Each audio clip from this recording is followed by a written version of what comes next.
Good afternoon. I'm Ian Wardropper, Director of the Frick Collection. I want to welcome all of you today and thank Inge Reist and her colleagues, Esme Quadbach and Samantha Deutsch at the Center for the History of Collecting, for putting together such a rich and varied program for this symposium, Seen Through the Collector's Lens, 150 Years of Photography.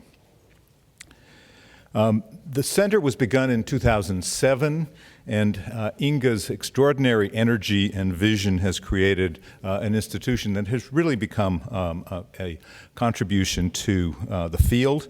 They sponsor fellowships, symposia such as this one, publications, book prize, oral histories, online archive directories, and a wide range of topics.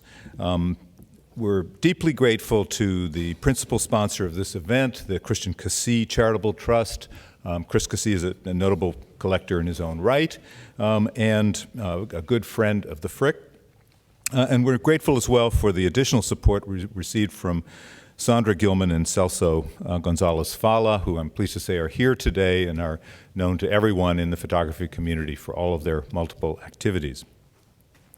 This symposium, like several before it, declares by its very subject matter that the intellectual reach of the center goes well beyond that of the Frick Collection and the Frick Art Reference Library, putting our institution in contact with new constituencies of specialists and broader audiences of art collectors and art lovers. I am a specialist in 16th and 17th century sculpture and decorative arts, so I'm quite far from your field. However, I happen to be married to Sarah McNear, who is a photography curator and been involved with all kinds of things at Aperture and so forth. So everything, or the little I know about photography, comes through my wife, who actually played a certain role in this symposium.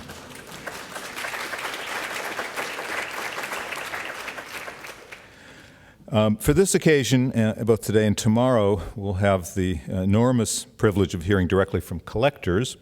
In this case, Jan and Trish DeBont, who have built a world-class collection of photographs that they rotate in their Los Angeles home. Like the Center's oral history program for living collectors, this enables our institution to be actively engaged with the art scene of today. So I'm grateful indeed to the DeBonts for agreeing to be interviewed for the finale of the symposium tomorrow afternoon. And with that, I'd like to turn the proceedings over to Inge.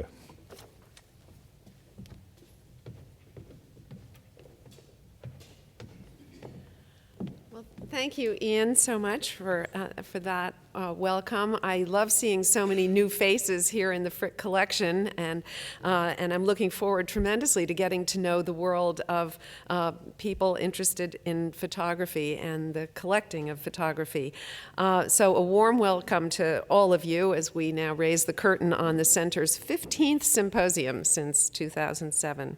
I also would like to extend my thanks to the Christian Cassie Charitable Trust that has so generously sponsored this event, and also express my heartfelt thanks to Sandra Gilman and Celso Gonzalez Fala for their additional support. On a practical but completely essential level, though, I above all want to thank my colleagues, the assistant directors of the center, Samantha Deutsch and Esme Quadbach, who just unfailingly and unstintingly help with the preparation of these events. There are a lot of moving parts, and they do a beautiful job, always with a smile. And lastly, I want to thank Ian himself and Stephen Barry, the Andrew W. Mellon Chief Librarian of the Frick Art Reference Library, for the support that they give to all the center's programmings, because we really need them and appreciate that. Hosting a symposium on collecting photographs has been on our minds more or less from the day we launched the center. And for me personally, it traces back all the way to my teenage years, when I remember having had several heated debates with my parents about whether or not photography constituted a legitimate category of the fine arts. And in fact, at Columbia at that time, there was only one course offered on the history of photography, and that course course, certainly did not address collecting art in this medium in any way. So we have come a long way. And with this symposium, unlike the one we held almost exactly a year ago on collecting Spanish colonial and Latin American art, we have a chance to trace the meteoric rise of a single category of art, particularly in museum exhibitions and in the marketplace, that has occurred during just the past few decades. Of course, that being said, if you look at your day one of your program, you will see that collecting photographs has been going on for more than 150 years, with Queen Victoria and Prince Albert leading the charge.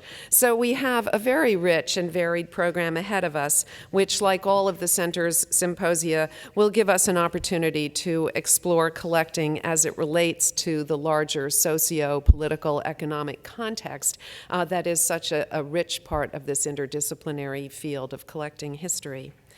I, too, would like to express my thanks to Jan and Trish DeBont. I can't wait for you to see the photographs of their collection as it's installed in their beautiful house in Los Angeles when they are interviewed tomorrow by Denise Bethel as our symposium finale.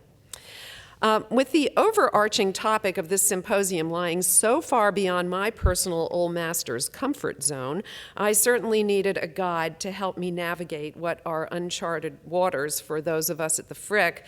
And happily, Malcolm Daniel, whom I had known for many years when he was at the Metropolitan Museum of Art, agreed to be that guide. And I just can't thank him enough for all the time, thought, and wisdom that he has given to the planning of this program.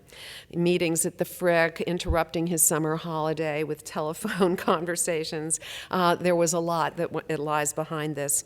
And I'd also like to add my thanks, my heartfelt thanks to Sarah McNear, who, as the First Lady of the Frick, selflessly educated me, or at least tried to, in an unofficial capacity, even before I started working with Malcolm, telling me what the key topics and key individuals would be to make for a successful symposium. Sarah, I really can't thank you enough. So without further ado, I'd like you to please silence your cell phones if you haven't already, while I introduce Malcolm Daniel.